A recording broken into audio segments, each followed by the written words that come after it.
The Protectors of the Wood Adventure Series, episode number 216, Escape to Evansville. Nothing moved on Old Stone Road. Abby's timer showed the seconds going by. At 4:50, she unlocked the door, locked it behind her, and crossed the street. She didn't hurry. She didn't look around. Stable Lane, the narrow alley behind the backyards of the toy store and the coffee shop, was deserted. It was too early for soccer. People were eating sandwiches at tables behind the coffee shop. Phoebe was nowhere to be seen. Abby didn't stop but took a quick left turn through the open lawn between two small apartment buildings. She crossed Marie Place and disappeared into the trees next to an enormous run-down old house. And then, bending to the right, she slipped into the trees near Main Street Bridge and went on through the willow trees bordering the river. Abby was thinking. There it is! Cemetery Bridge! The dark water through the arch looks low. This will be easy. The river is ankle deep at the edge. Here we go. Under the arch. I'm sloshing through knee-high water. But no harm done. There's the muddy bank, screened by trees. A few gravestones at a distance. We chose well. It's a perfect spot for a small boat to secretly come ashore. Abby waited impatiently. It was 5:02. Come on, Lluvia. Come on, Phoebe. Each second seemed like hours. But suddenly a canoe appeared out of the shadows under the bridge, turned sharply toward the bank, and slid up the muddy surface. Lluvia jumped out and pulled the side of the boat up the bank. She held the boat there as Abby embraced her, kissing her on the cheek. Abby was thinking. She looks so young, but she was a grade ahead of me. Lluvia's black hair glistened. Her copper skin was chapped by the wind and the sun. What fun! Hop in! But Phoebe's supposed to be here. Abby looked back under the bridge and up the river through the trees. Oh, I just don't know what to do. The plan was that we would leave if she's not here. What could have happened? Where could she be? Abby put her pack into the boat next to a couple of other bags. Near the bow, there was a mast about 8 feet tall, barely able to slide under the center of the bridge. I want Phoebe to be here. We'll wait 5 minutes. The stern of the canoe did not end with a point, but rather a flat edge that held a small outdoor motor, tilted to keep the propeller up out of the water. They waited in the shade. The bridge cut off the light of the sun sinking in the west. Suddenly, Phoebe waded out from under the bridge and said in a whisper, You're still here. Oh, I'm so glad. Let's go. Abby in the bow, Phoebe in the middle.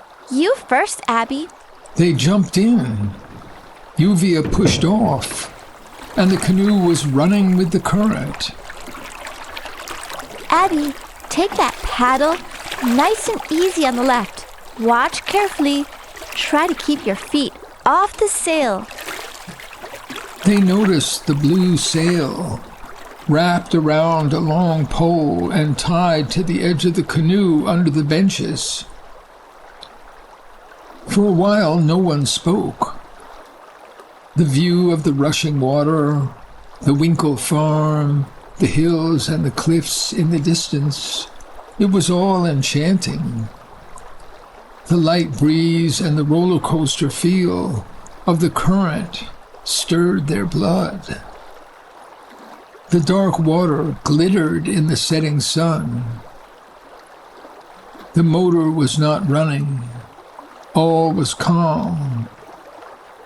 Abby and Lluvia didn't make any great effort, but just kept the canoes straight and clear of other small boats coming upriver near the bank.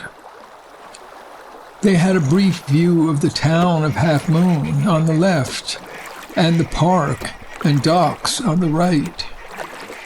They passed a few more farms and then entered a more suburban landscape. I'm sorry to be late. We had a surprise. Abby turned her head to look at Phoebe's face. Tell us. Zoe had news. One of the reporters from the River City Post, name of Jerry Norris, is known to moonlight for political campaigns. It's possible he's employed by Confidential Investigations, a well-known creepy outfit that works for big money. He's short, thin-faced, blue-eyed, pale, receding hairline, in his 30s. He goes around with a broad-shouldered guy. I remember them from the group that waits at the churchyard gate. We'll have to watch out for him at the event tomorrow. Abby was struggling to concentrate on the river. Phoebe, tell Sarah as soon as you can. They must have a plan for this sort of thing. There's more surprises. Sule came bursting into the toy store, pulled me into the back room, and said that Marcus had just come into the Phones and More store to buy a fancy new smartphone. When her father was occupied with another customer, Marcus whispered to Sule, "Change all your passwords. Wipe your phones and start over." Wow! Go Marcus! What did you do? It was already 4:15. Sule said she'd do her job for you and then find Nico and make security changes in their phones and computers. I ran down to the store and asked her father to wipe my phone and help me start over. He thinks my phone is too old to be any good. Said he'd wipe it and recommend a new one. I don't have any money, and now I have no phone. Thank God I never used my computer. And I barely got to you in time. I was panicked that I'd miss out. Abby looked at Lluvia. It's a good thing we have no phones or computers. Lluvia laughed. How'd you know? Oh, Jeremy told me about the phone rules. And I just didn't think you'd go in for all that media. You like to be secret, and you aren't afraid of being alone. That's me. But now, I've been getting a taste of this new action. The big change is beginning. This weekend, we'll see it for ourselves. Lluvia kept her eyes on the water and wore a big smile. I'm so relieved to be with both of you. I really have no idea what I'm doing. Like, what's the schedule? Where do we sleep? How do we handle this meeting tonight? Who will even show us where to go? Phoebe suddenly stared at Lluvia and said, Oh my God, you don't even know each other. Phoebe, this is Lluvia. Watch the water. Abby, don't turn around. We can hear you. Oh, I'm such an idiot. I can't even remember which of my friends know each other. But Lluvia and Phoebe were not listening. They were studying each other's faces. Even Lluvia had taken her eyes off the water. Phoebe was still staring. I've seen you before. Of course you have. Can you remember? Oh, I remember. In the toy store. You buy paint and brushes every once in a while. Oh, you do remember. And I remember you and your father and mother. But I've seen them recently in Rivergate and the forest. Ah, you probably see my parents more than I do. Maybe you paint like my mother. I'm not that kind of artist. I add details to boats, like names and where they're from, and sometimes fancy little extras. My family builds boats, and I ride them all over, taking people and supplies here and there, and fishing or just exploring. And you play soccer. I destroyed my knee in college this year, but now I coach. Phoebe seemed to have accepted the fact. Abby was listening and trying to maintain her concentration on the water, but she wanted to watch the faces of her friends.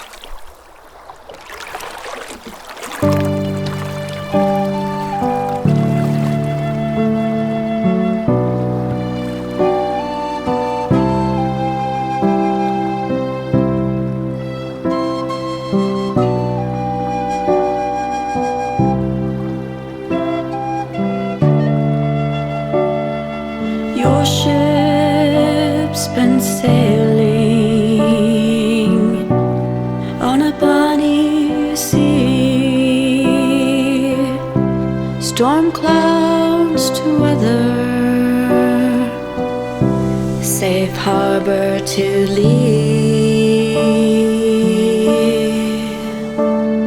Seems like it's all just like you'd want it to be. White caps and white sails on a bonny, bonny sea.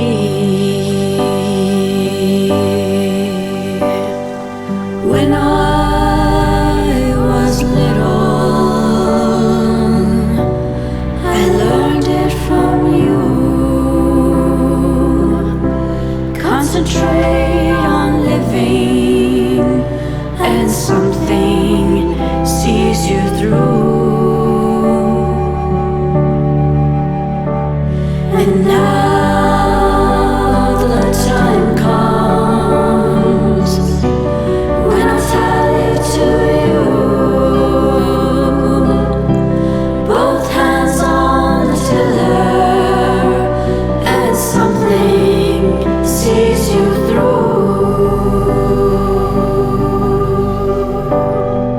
Keep on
Billions of living things are everywhere around.